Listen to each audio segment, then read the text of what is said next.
मैं हूं डॉक्टर फिजा खान और मैं हूं पाकिस्तान। आज मेरे लिए और मेरे मुल्क पाकिस्तान के लिए उदासी का दिन। नरेंद्र मोदी को देखिए, उसने साथ खड़ा किया हुआ था G7 के, जहां पे कनाडा मेन पार्टनर है, बर्तानिया मेन पार्टनर है, जापान को पे मेन पार्टनर है, वो पिछली लाइन पे खड़े हुए हैं और मैक्रोन ने मोदी को साथ खड़ा किया हुआ। नरेंद्र मोदी और इस किस्म के 4-5 और लीडर्स को बाय इनविटेशन बुलाया गया है। अच्छा। ये G7 का हिस्सा नहीं है, इनको बुलाया गया है। और अच्छा, बुलाने वाली भी चक्कर ये होता है कि हर दफ़ा बुलाया जाता है इंडिया को। अच्छा। हाँ, एज ए ऑब्जर्वर, ओके। ताकि साइडलाइंस के ऊपर कोई बातचीत भी हो सके और भी जो इश्यूज होते हैं। इंडियन एस्टेब्लिशमेंट के रडार पे पाकिस्तान मेरी नाक़िस राय के मुताबिक उतना नहीं है जितना पाकिस्तान के रडार पे इंडिया है 24/7। वो तो जाहिर है। मतलब पाकिस्तान के रडार पे टोटल इंडिया है। ठीक है ना जी। इंडिया मुखालफत, इंडिया के रडार पे बहुत सारी चीज़ें, मतलब हमारे रडार पे अभी ये मियाँ साहब के बयान के तनाज़ुर में आप देख लीजिए, कह रहे हैं जी कि मोदी साहब की लाइन टो कर रहे हैं। अच्छा, जब आप इंडिया के एस्टेब्लिशमेंट के पॉइंट ऑफ व्यू से देखेंगे कि मोदी साहब का पाकिस्तान के साथ लेना देना बहुत कम होता है, उनके चीन के साथ भी रवाबत बढ़ रही हैं, अमेरिका के साथ बढ़ रहे हैं, इसराइल के साथ भी, पूरे इर्द गिर्द के जितने ममालिक उनके साथ तल्लुकात बढ़ रहे हैं, because India is international player. ठीक है, वो ना सिर्फ इंटरनेशनल प्लेयर है, वो इंटरनेशनल स्टेक होल्डर है जी। पाकिस्तान तो अनफॉर्चुनेटली अपनी कौम के लिए स्टेक होल्डर नहीं बन रहा जी। पश्तून उधर तंग है, बलोच उधर तंग है, मुहाजिर उधर परेशान है, और अब पंजाबी भी परेशान है। Now, according to the United Nations, the largest country on earth. Macron ने मोदी को साथ खड़ा किया हुआ है अपने। इस बात को भी थोड़ा सा स्टडी करने की जरूरत है कि ये क्यों साथ खड़ा किया। India's growth is more than 2 times higher than the average global growth. आज भारत फास्टेस्ट ग्रोइंग इकोनॉमी। क्या पाकिस्तान को भी इनवाइट किया जा सकता था इसमें?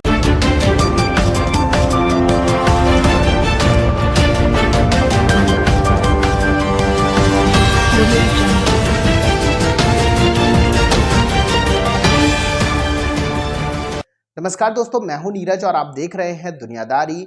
दोस्तों, ये बात तो हम सभी जानते हैं कि Indian PM Narendra Modi present time में फ्रांस गए हुए हैं, जहां पर वो G7 की समिट अटेंड कर रहे हैं।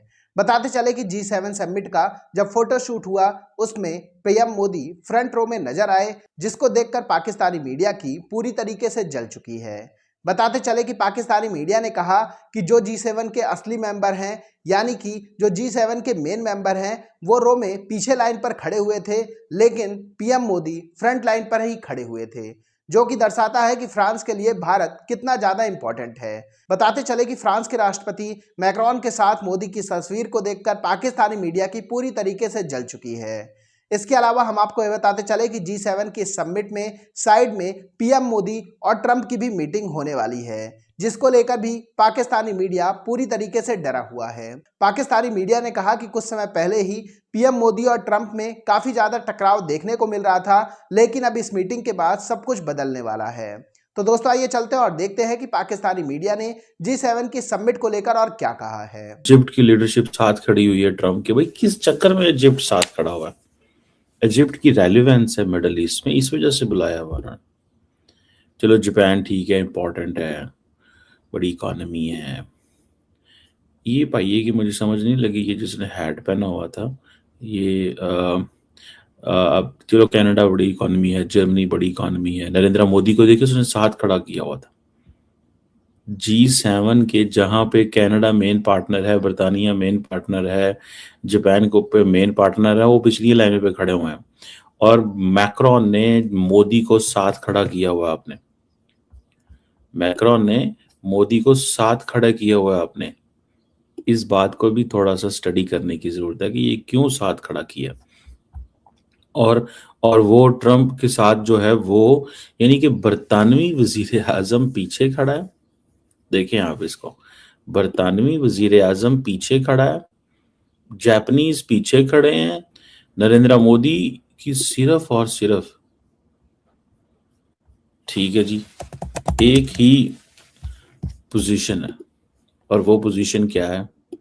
वो पोजीशन ये है कि बाय नसीब मैंने किस तरह इस यूरोप के अंदर या अमेरिका के अंदर ये सेटअप के अंदर मैंने स्पेस कैसे बनानी है। मसला ये बन गया है कि इंडिया जो है वो बलूचिस्तान के अंदर, अफ़गानिस्तान में और केपी में भी इस एक हद तक मदाखलत कर रहा है, और ये जिसे वो दोवल डॉक्ट्रिन कहते हैं जी। और इसको छुपाते भी नहीं है वो। अच्छा, अब सिचुएशन ये है कि अभी हाल ही में बड़ी एक इंटरेस्टिंग डेवलपमेंट हुई है। यूनाइटेड नेशंस में पाकिस्तान और चाइना ने मूव किया था जी। कि BLA जो है, बलूचिस्तान लिबरेशन आर्मी, और उनके जो सरबराह हैं उनको एज अ टेररिस्ट ऑर्गेनाइजेशन और सैंक्शंस लगाए जाए उनके, जी।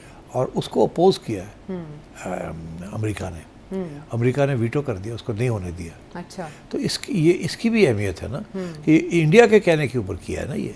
अदरवाइज क्या अमेरिका को क्या तकलीफ है कि अगर हम कह रहे हैं, चाइना और पाकिस्तान इसको प्रपोज कर रहे हैं कि हमारे ऊपर टेररिज्म हो रही है और ये हो रहा है, तो उसको ओके कर देता, नहीं किया। इसका ये मतलब है कि अमेरिका भी बलूचिस्तान के अंदर अपना हाथ रखना चाहता है अभी तक। वो भी आगे देख रहा है कि आगे हमें क्या करना पड़ेगा।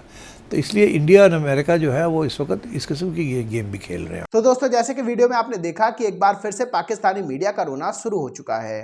पाकिस्तानी मीडिया ने कहा कि जब से मोदी आए हैं तब से लेकर अब तक भारत का इंटरनेशनल स्टेज में जो दबदबा है वो पूरी तरीके से बरकरार है। पाकिस्तानी मीडिया ने कहा कि हमने ईरान वाली वॉर रुकवाई, हमको ऐसा लगता है। हालांकि अमेरिका ने हमारा केवल यूज किया, उससे ज़्यादा हमने कुछ भी नहीं किया। हम एक पोस्टमैन के रूप में काम कर रहे थे। हम अमेरिका की सभी बातें ईरान तक पहुंचा देते थे, इसके अलावा हमारा और कोई भी रोल नहीं था। पाकिस्तानी मीडिया ने कहा कि G7 के समिट में हमें नहीं बुलाया गया। हालांकि पाकिस्तान मीडिया को सोचना चाहिए कि आप इस तरीके की बात कर भी कैसे सकते हैं। G7 में दुनिया की 7 सबसे बड़ी इकॉनमी होती है और पाकिस्तान के हालात तो इस तरीके से चल रहे हैं कि पाकिस्तान के पास आटा भी नहीं है। बताते चले कि अगर IMF पाकिस्तान की मदद ना करे तो पाकिस्तान 1 से 2 महीने के अंदर पूरी तरीके से बैंकरप्ट हो जाए। पाकिस्तानी मीडिया का यह भी कहना है कि एक बात तो साफ है कि PM मोदी का जो दबदबा है वो अभी भी बरकरार है। हमको ऐसा लग रहा था कि मई में जो युद्ध हुआ था और इसके बाद इंडिया और अमेरिका के बीच जो टैरिफ वार हुई थी और फिर जो अभी हमने ईरान के लिए अमेरिका की मदद की, उसके बाद हो सकता है कि इंडिया और अमेरिका के रिश्तों में और भी ज़्यादा कड़वाहट देखने को मिले, लेकिन ऐसा कुछ भी होता हुआ दिखाई नहीं दे रहा है। पाकिस्तानी मीडिया ने कहा कि इंडिया अमेरिका के लिए आज भी बहुत ही ज़्यादा इम्पॉर्टेंट है। पाकिस्तानी मीडिया ने यह भी बताया कि हाल ही में पाकिस्तान और चाइना ने BLA यानी कि बलूचिस्तान लिबरेशन आर्मी को UN में टेररिस्ट ग्रुप घोषित करने की कोशिश की थी, लेकिन अमेरिका ने इन दोनों का साथ नहीं दिया। उल्टा अमेरिका ने इसे वीटो कर दिया, जिसके बाद एक बात तो साफ है कि अमेरिका और इंडिया एक ही टीम में खेल रहे हैं। तो दोस्तों, अभी के इस वीडियो में बस इतना ही। तमाम अपडेट्स के लिए आप बने रहिए दुनियादारी के साथ। सुनो, चैनल को सब्सक्राइब करो, उसके बाद घंटी बजा देना ताकि अगली वीडियो आपसे मिस ना हो पाए। Thank you.